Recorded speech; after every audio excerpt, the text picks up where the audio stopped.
Missed out on some experience that I might have for my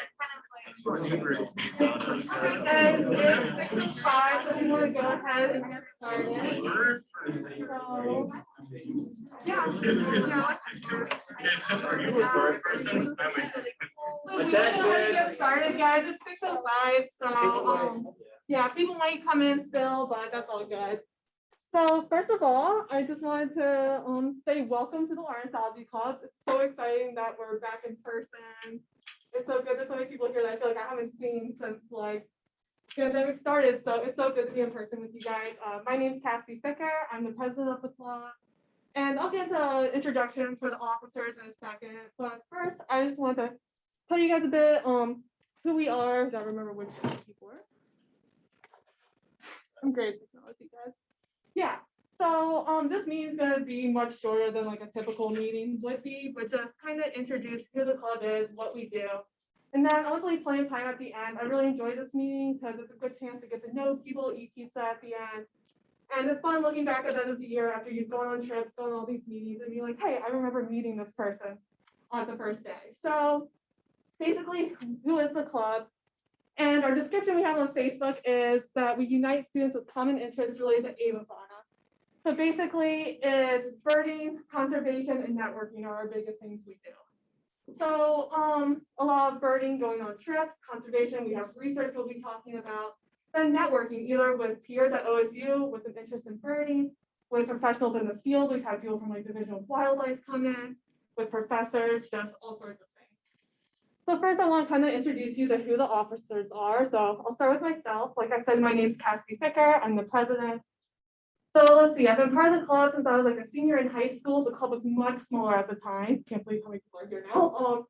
There are about 8 active members. So my brother was one of them. They let me tag along on stuff. So I really got to grow up with the club and really see it get to this state now. So it's awesome getting to be president now.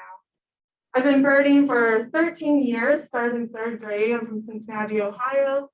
And let's see, I'm a 4th year majoring in animal biosciences with a minor in wildlife. So I'm pre-vet. So I was homeschooled, I'm pre-vet, but somehow I still like standing and talking to people. So I don't know how that happened, but super excited to be here. So first I'm going to hand it off to Gautam, who's our research coordinator and vice president. Hi, I'm Gautam. I am, as Cassie said, the research coordinator, which means that I manage the few research projects we have, which is primarily our Lights Out program, which I'll talk about later. I'm a 4th year forestry, fisheries, and wildlife science major here in ENR, and I've been in the club since I was a freshman, and I'm still here. Yeah, we're stuck. Haven't left yet. So yeah, I'll talk a little bit more about Lights Out later, and you can find out a little more about it, and if you're interested in joining the program. Amy, do you want to go ahead? Hi, everyone. I'm Amy Collins-Warfield. I'm the trip coordinator for the club. I am a PhD candidate in agricultural communication and education and leadership. And what that means is that I finished and I'm writing my dissertation done in a year from now, which would be really great. I have been bird watching since college. I took an ornithology class for my science GE because I thought it would be better than chemistry or physics, and it was. But that was 20 years ago. You don't have to do math on that. I'm 38. It's fine. I don't mind telling you. I also work full time for the university, and I'm from a town called Curtis, Ohio, which is about 10 minutes from McGee Marsh, where the biggest week in American birding happens every year. And hopefully we'll be able to take a field trip there. So it's good to see all of you. I've been in the club, but I think this is my 3rd year. Mm-hmm. Yep. And I do live near one of the metro parks that we'll probably visit on a trip. So bird watching is my favorite hobby, and look forward to doing some with you guys. And then we also have our treasurer, Molly Langdon, who ran to get pizza. So afterwards, we can't eat in the classrooms, but we can go just like stand outside Tottenham and hang out and eat. So she'll be back at some point, and I'll have her introduce herself then. So a little bit more about the club. Congratulations on finding Common 245. This building's a maze. But we'll be here Thursdays every other week at 6 p.m. And meetings are recorded, so if you can't make it in person, we'll have those posted for you guys. And then another nice thing about the club is there are no dues. So our local trips we do, all these meetings and stuff is completely free to you guys. The only things you'll have to pay for is the big break trips. I'll go into what those are in a bit, but we're going to states across the country, so you have to pay something, but it's much cheaper than you'd expect. for travel. We make the trips shockingly cost effective. Yeah, like I think it was It one was year, like $30 for a week in Minnesota. Yeah. like, it's not bad, it's not bad. So, but we can't completely pay for it on our own. So let's see, so yeah, bi-weekly meetings are what we do with a whole host of topics, so. I talked about it with some people have involvement there, but a lot of our meetings are identification workshops, so for people who are newer to birding. We're going and explain the species, like maybe before we go to Patel in the fall, we'll go over what are the common sparrows in the area, what should we be looking for. So we'll go over that, and we do a lot of those. We also do a lot of other fun stuff. So here's from an art meeting we did last year, led by Brendan, Gavin, and Anna. So we went over like field sketching, bird art in general. So there's Molly proudly displaying our art on my fridge. So then we also, let's see, this was from a trivia night that we did. I think that was the final Jeopardy round. We did trips to the Museum of Biological Diversity on campus. So Grant, who worked out there, is awesome, and he was showing the ivory-billed woodpeckers, so mixed species.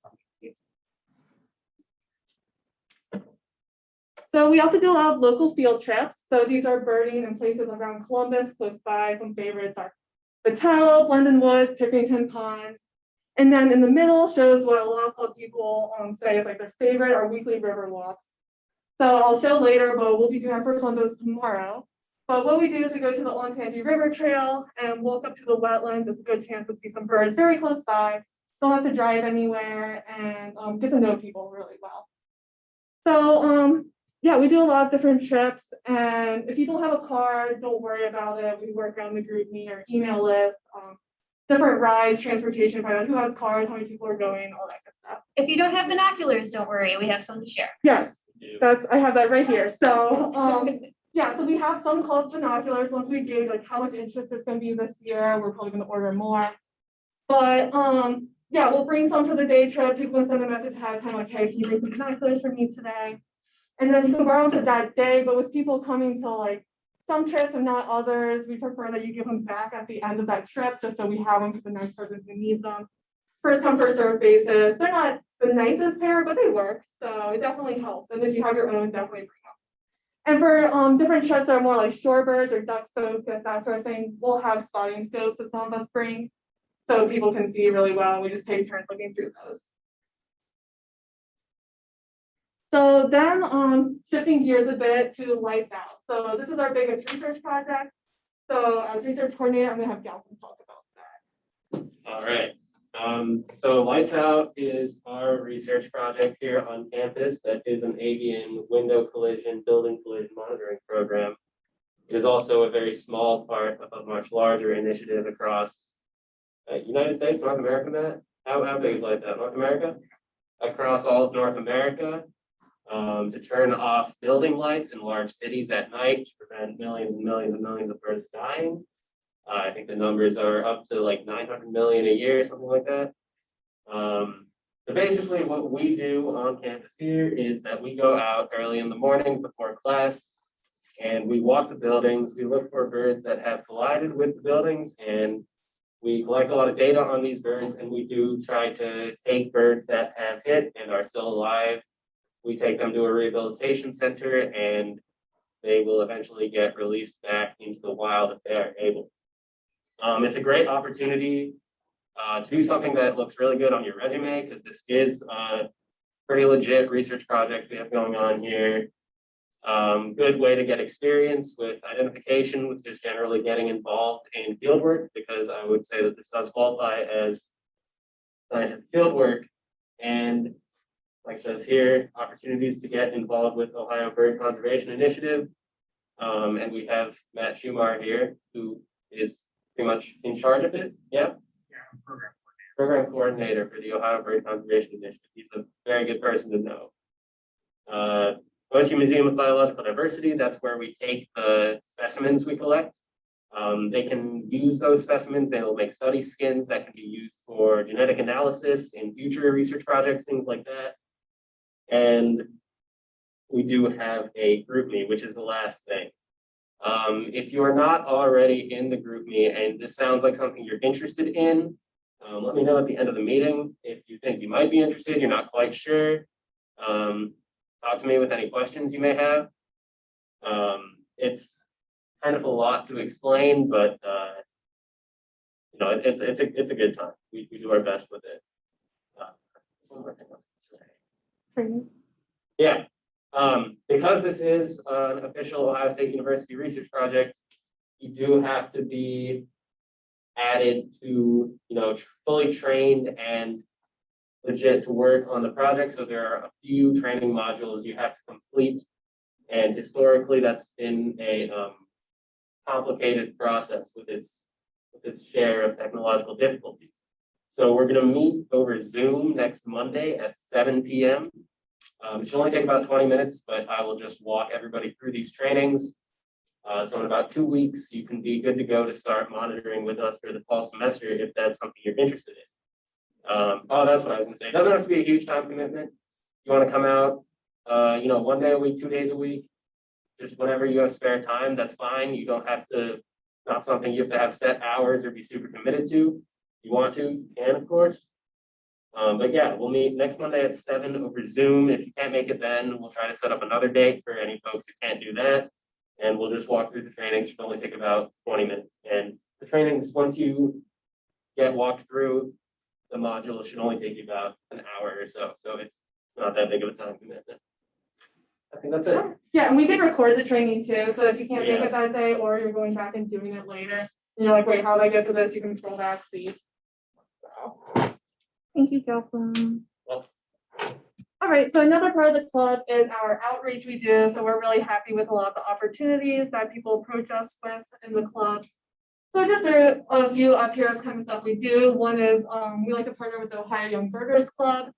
So picture down here is the Ohio Young Birders Club is a club for like some elementary but middle school and high school students in Ohio interested in birding. So one of their biggest events that they put on is the OIBC conference, and it's all, instead of getting like world renowned speakers, it's all students speaking on topics they're interested in, maybe some research or different stuff they've done, trips they went on. So it was in Columbus a few years ago, and the club got to help out with it. It was in Toledo the year after that, and those officers went up and just helped out, volunteered at the festival, or I'm sorry, at the conference. So it's something that we're really excited to get to partner with them with. Something else is Science Olympiad. A lot of people participate in that in high school. They approached us about writing the ornithology section one year. So we got to write the questions for that, and then we were in charge of running the test on the event. So Gavin took care of that for us, kind of spearheaded that. Oh, yeah. So, I yeah. talked to them to be involved in there, and it Oh, looks really? like they're hosting an invitation on people, right? Oh, sweet. Okay. So yeah, I would love for us to be part of that, guys. So awesome. Thank you. And then let's see, Columbus Audubon, that's for just anyone of any age in the club or in Ohio or Columbus area. So we lead walks for them sometimes, partner with them. They're super excited to support the club. So that's just a few things we do. We like being involved in the birding community in Ohio. It's such a close-knit community, so we're right here in the heart of it. Real quick before we keep going, did I say no? Oh, hi. Do you want to introduce yourself? Yeah, I'm Molly. I'm treasurer. I'm a fourth-year bio major. And yeah, is that what you said? Did you say anything You like else? birds? I do like birds. Thank you. So, okay, I'm gonna jump into then a big part that a lot of people are interested in the club, and that's our break trips. So before I go into what they are in particular, I just want to show this short, it's like a 6-minute video. But the first half really shows what we see on trips, the kind of cool scenery we're looking at, where we're going. And then the end shows a lot more of what's like the travel with the club. So this is for our trip to Florida that we did right before COVID. I have to get Watch back for to the feedback. Yeah, I'm muted, so it should. We'll see. We'll see if the sound plays. We'll see if.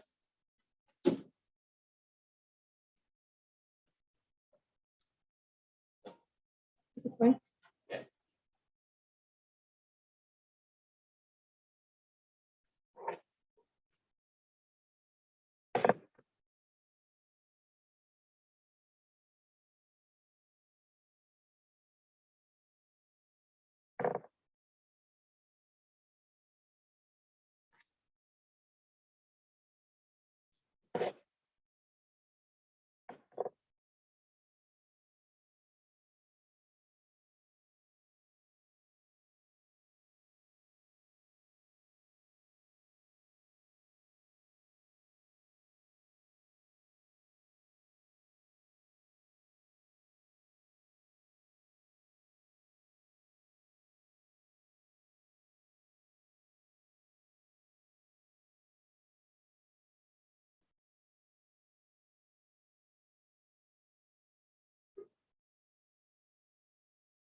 I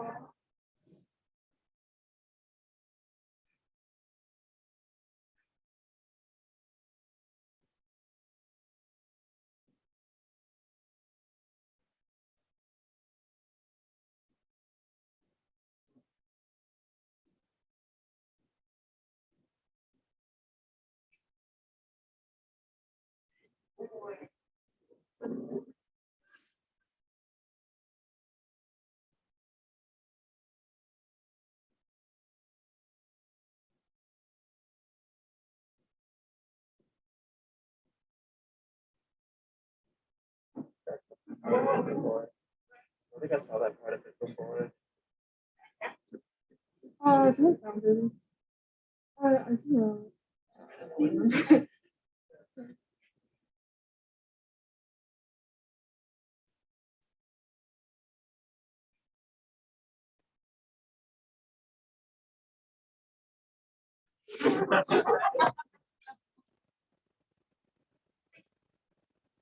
I wish I was joking. I wasn't.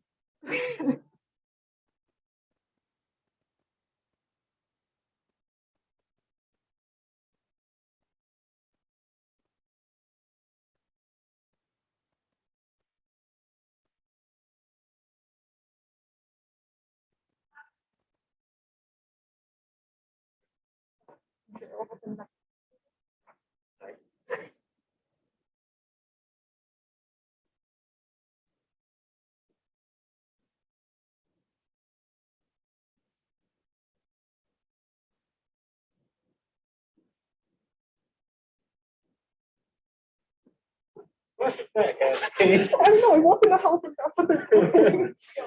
I made the video. I don't know. Oh, I forgot you guys saw that thing. Yeah.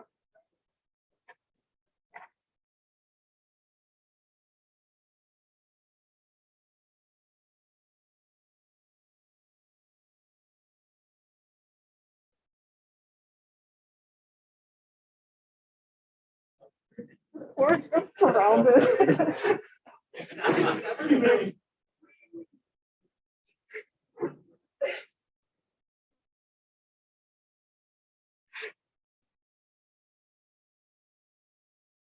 That's a bad throw.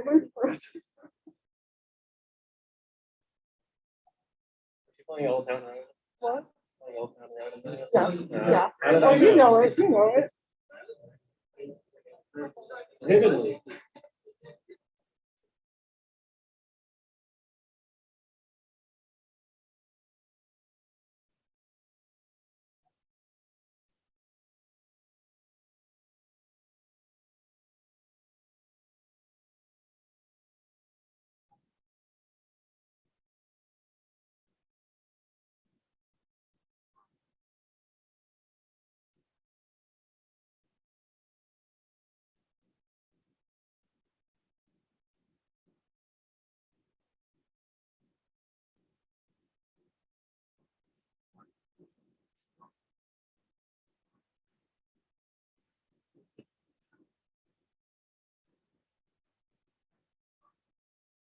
Oh, nice.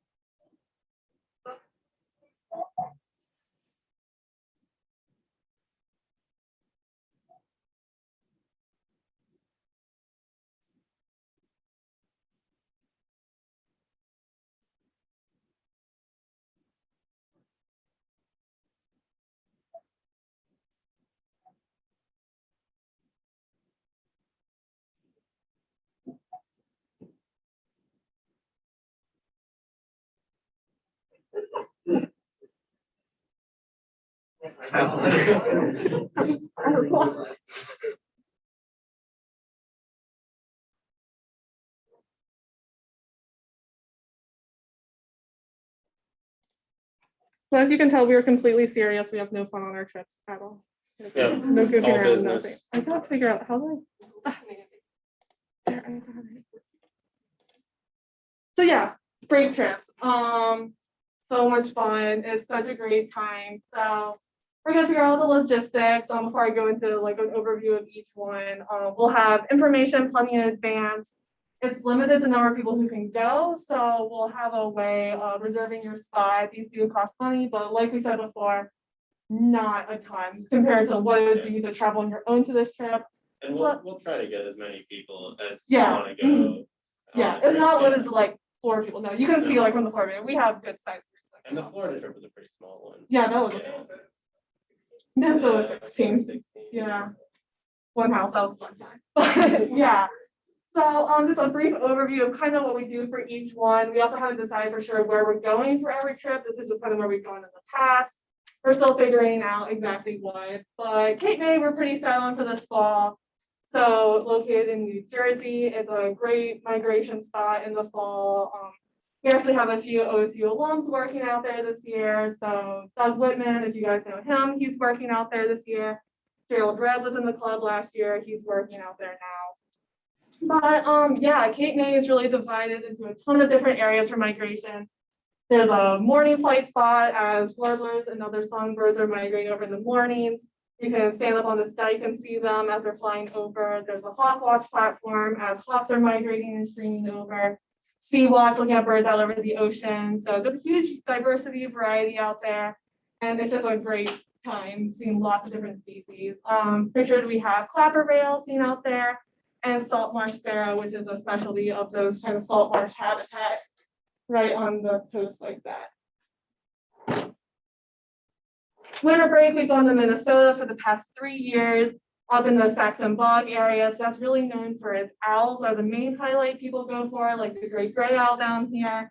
No birds guaranteed on any of these trips, but it is one of the most reliable places to see them. There's other charismatic species there, like evening grosbeak is a big favorite, pine grosbeak, red poles, just lots of fun stuff, Canada days that people really like. So as you can see, we got a pretty good sized group down or up there for that trip over Christmas break. So spring break, we've actually done 2 different trips. So we've done 2 years of Texas, 1 year of Florida. We're still deciding, are we going to be alternating these trips every year? Are we going to go somewhere else? Not for certain yet, but spring break is a great time to go south and get a ton of species. So the last Texas trip had 256 species over spring break. Florida had 209 species. Let's see, we put green jay from Texas, beautiful bird, purple gallinule from Florida, and you can see the scrub jay on my head on the far side. So these are all trips that, yeah, they're just awesome opportunities to travel, see some awesome stuff with an awesome group of people. So 15 years again, we had a lot of people ask us at the Involvement Fair about our club shirt. So I have my club shirt on today. And so the way you go to it, I'll send the links out in an email in the group me. And so we have the bonfire website. That's where you can get the OHIO warblers. So Amy talked about Biggest Week before. It's a big festival in Northwest Ohio every year where tons of migrants are coming through and you can see them at a very close range. The festival attracts about 70,000 people every year from all over the world. But the stars of the show kind of are the warblers migrating through, and they call it the warbler capital of the world. Whether it is or isn't, it shows people in Ohio love warblers. So we thought it'd be a good choice for our logo. So they're doing their OHIO there. We have a couple other designs, our lights out logo in the corner. And then if you know the American woodcock, I'm sure we'll do a trip to go see them. But they have a pink call they do, so we made a fun little shirt for that too. That's on our bonfire. So the way bonfire works, there's a campaign that's open, you place your orders, the date comes, and then they all ship. So this will be ending on September 8th, and they should be arriving by the end of September. I think it's on September 20th. Pretty quick. Yeah. It's at the very latest, the 27th. Latest the 27th. Okay, so you have it plenty of time. If you're going to fall break, you can wear your hoodie out there. There's also t-shirts. There's like different varieties of stuff. I just want to show logos. Lights out, because stuff, you have plenty of time for monitoring. And then on Zazzle, we have different stuff like water bottles, buttons, stickers, just other fun stuff. So I'll get those links set out. So upcoming events. So I mentioned river walks, and tomorrow we'll be doing our first river walk. Kind of short notice, but really casual. Meet at the St. John's Arena bus stop at 5 p.m. We'll just walk up to the wetlands from there, see what's around, get to know each other even more. Our first field trip will be on September 4th to Pickerington Ponds. So that should be a really good time. Keep an eye on the group me. If you need a ride, we'll be sending a message in there. Also send something out in the email and be like this message if you're going, like this message if you need a ride, and if you have a car. So then we can kind of match people up, see what works best, who lives close to each other, all that. And then the next meeting will be September 10th here at Cutman, 2:45 at 6 p.m. You know, the topic, yeah, we wanted to kind of see how many people were coming, what the interest level was, and all that. So with that, does anyone have any questions before we get pizza outside? Sweet. Okay, I'm hungry, so that's good. Wait, one more thing. Does anybody mind if I take a picture to post on the club Facebook page? Objections? No. No? Not on the. Active think so. media that we definitely try to maintain with regularity. Yes. You could also take like a picture outside so that everybody can get it. Yeah, but then it looks, everybody's eating pizza and then like, I don't wanna, you know. No, I very much want to do that. I'll take the pizza every night. Yeah, I don't know, yeah, we can have, yeah, we can take you pictures. Figuring out, and Zoom, people can stop the recording.